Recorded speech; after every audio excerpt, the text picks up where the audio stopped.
मुसलमानों को लगता है उनका लीडर ये अरब है। हमारा यहाँ गाजा फिलिस्तीन में तो मदद कोई किया तो हल्का सा तुर्की, हल्का सा ईरान की, तो एगो रोटी नहीं भेजा है। इसने कहा कि हम जिम्मेदारी संभालेंगे, हम बर्बाद करेंगे अकेले, I will take the responsibility. Europe वाले कोई बात नहीं, फर्स्ट क्लास पैसा देते हैं तो लो यहाँ पर। क्या इनके पास कोई जेट इंजन की टेक्नोलॉजी है, ड्रोन बनाने की टेक्नोलॉजी है, नैनो टेक्नोलॉजी है, MRI मशीन बनाए हैं, कोई ऑपरेशन बढ़िया से किए कर रखे हैं। एगो बस अल्लाह मेहरबान तो गधा पहलवान तेल निकल गया, जिस दिन तेल खत्म उस दिन खेल खत्म। आज अगर मुसलमानों से पूछेगा कि आपके पीछे होने का कारण, तब अमेरिका की चाल है, ये यहूदी सब, इजराइल।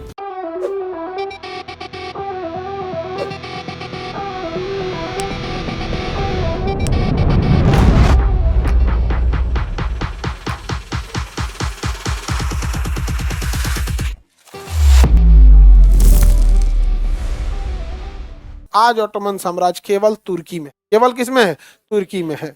और यूरोप वाला धार्मिक कर्मकांड में लग गया। अब यूरोप वाला सब मिलाया सब अरब को, कहा सब कि तुम लोग पूरे सोसाइटी को धार्मिक रंग दे दो, पूरा घोल दो यहाँ पर, हम तुम्हारा साथ देंगे। आज देखिए जिसने लीड किया मुसलमानों को, ऑटोमन साम्राज्य, इसको कोई नहीं पूछता है। मुसलमानों को लगता है उनका लीडर ये अरब है। नहीं समझ में आ गया? हमारा यहाँ गाजा फिलिस्तीन में तो मदद कोई किया तो हल्का सा तुर्की, हल्का सा ईरान, ये तो एगो रोटी नहीं भेजा है। नहीं समझ में आ गया?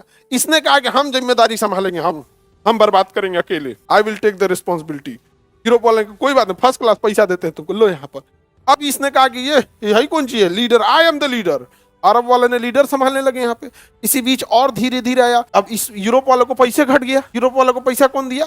ज्यूज ने दिया, यहूदियों ने पैसा दिया यहाँ पर। जब पैसा दिया तो ब्रिटेन ने कहा हम वादा करते हैं तुमको एक देश देंगे, क्योंकि हिटलर ने यहूदियों को बड़ी मार मारा था, बहुत मार मारा, इतना मार मारा डेली, मतलब 60 लाख यहूदियों को मार दिया। 60 लाख, मतलब हजार नहीं, 60 लाख मारा। नहीं समझे? 60,000 लाख मारा था वो कहा कि हम कहाँ जाएंगे, कहा पैसा तो हमको पैसा देते रहो, हम तुम्हें अलग देश दे देंगे। तो यहाँ ले आके बसा दिया, जर्मनी से उठाया यहूदियों को, कहाँ ले आके बैठा दिए?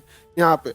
और यूरोप कहा कि अरब वालों से तुम कुछ मत बोलना, क्योंकि तुम अगर कुछ बोल दिया ना तो सब एकवट जाएंगे। कहा कि ठीक है, okay, I will not do anything. यहाँ आके बढ़ गया। आज भी ये कुछ बोलता है नहीं। पुनर्जागरण यूरोप में तो हो गया, और जितना बाचल था सब थोप दिया। अब यहाँ से सुनिएगा अब इन लोग की कहानी। हमेशा दुनियावी तालीम किस काम की है? एक दिन हमारा दौर आएगा, एक दिन हम ये करेंगे। आता कौन सी है? बिरयानी, कबाब, पुलाव। क्या इनके पास कोई जेट इंजन की टेक्नोलॉजी है, ड्रोन बनाने की टेक्नोलॉजी है, नैनो टेक्नोलॉजी है, MRI मशीन बनाए हैं, कोई ऑपरेशन बढ़िया से किए कर रखे हैं। एगो बस अल्लाह मेहरबान तो गधा पहलवान तेल निकल गया, जिस दिन तेल खत्म उस दिन खेल खत्म। समझा गया? फिर ऊँट पे बैठ के हबीबी, ऊँट पे बैठ के घूमेंगे, खत्म हो गया यहाँ पर। समझे?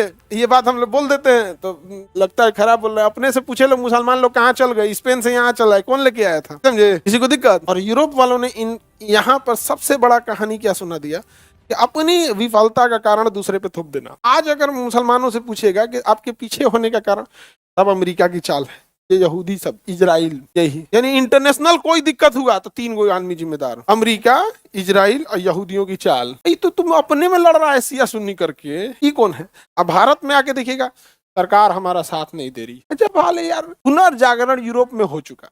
आज ये हाल है कि अगर आप ये बात बोल दीजिएगा पुनर्जागरण में, आप दुश्मन, जहन्नुमी। समझ में आ गया कि नहीं? तुम बस ये बात बोल के देखो, समझा के उनको देखो तुम दुश्मन, तुम जहन्नुमी, तुम सब कुछ। यहाँ पे, यहाँ भारत में कोई दिक्कत हुआ है तो इनको मोदी जी करके दिए हैं दिक्कत। भारत में कोई दिक्कत तो कौन किया है? मोदी जी इनको करके दिक्कत। ये बड़ी मानते हैं उनको। भाई तुम जिसको जितना मानोगे वो भी तुमको उतने मानेगा। नहीं समझ में गया? सीधी सी बात है।